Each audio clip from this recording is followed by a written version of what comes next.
On the microphone utamuita official Rose D na itakuwa inapendeza kweli kweli na utakuwa umemaliza kabisa. Karibu katika channel ya Biomedia, sehemu pekee ambayo utahabarika na kupata update mbalimbali za matukio yote ambayo yameendelea kutikisa vichwa vya habari. Mimi leo niko nimefumbata story ambayo kauli ya Dudubaya kuhusu ugonjwa wa Mkubwa Fella yaibua gumzo mtandaoni, hata akifa siendi kumzika.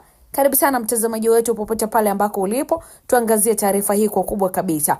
Huyu ni msanii wa muziki wa hip hop ambaye anafahamika kwa jina la Dudubaya aka Mamba.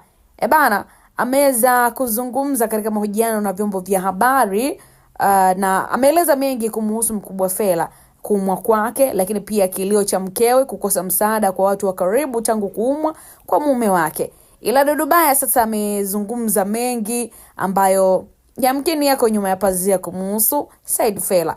Dudubaya alieleza kwenye media hiyo kuwa kiukweli yeye binafsi hata nyanyua mguu wake kutoka Bahari Beach ambao ndio nyumbani kwake na kwenda kumzika Said Fella hata ikatokea amefariki dunia.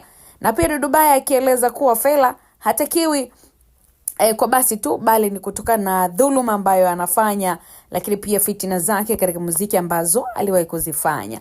Lakini pia Dudubaya ameweza kuwatolea mfano wasanii kama Slay ambaye anadai fitina na Fella na genge lake ndio chanzo cha msanii huyo kushuka kwa kiasi kikubwa.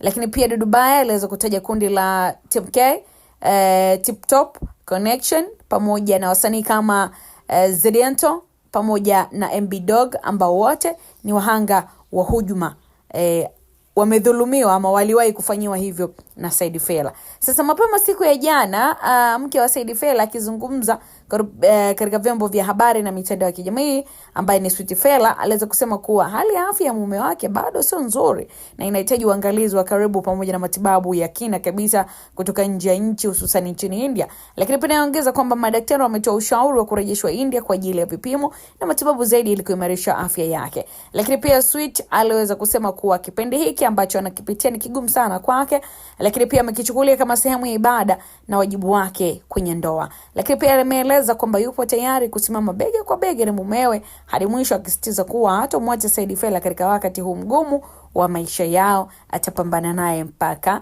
kitakapoeleweka. Sasa tunaangazia yale ambayo amezungumza Dudubaya kwamba pengine hata kuumwa kwake Mkubwa Fella ni kutokana na yale ambayo ameyafanya. Sasa tuambie mtazamaji wa Biomedia kwamba hii ni sahihi kumhukumu mtu katika hali hii ngumu ambayo inapitia kwa sasa kwa ajili ya mambo ambayo yalishapita hapo zamani kidogo, ama hii imekaa vipi kwa upande wako, si ndio?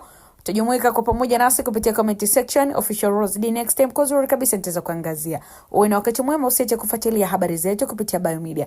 Endelea kusubscribe, kushare, kulike pamoja na kucomment.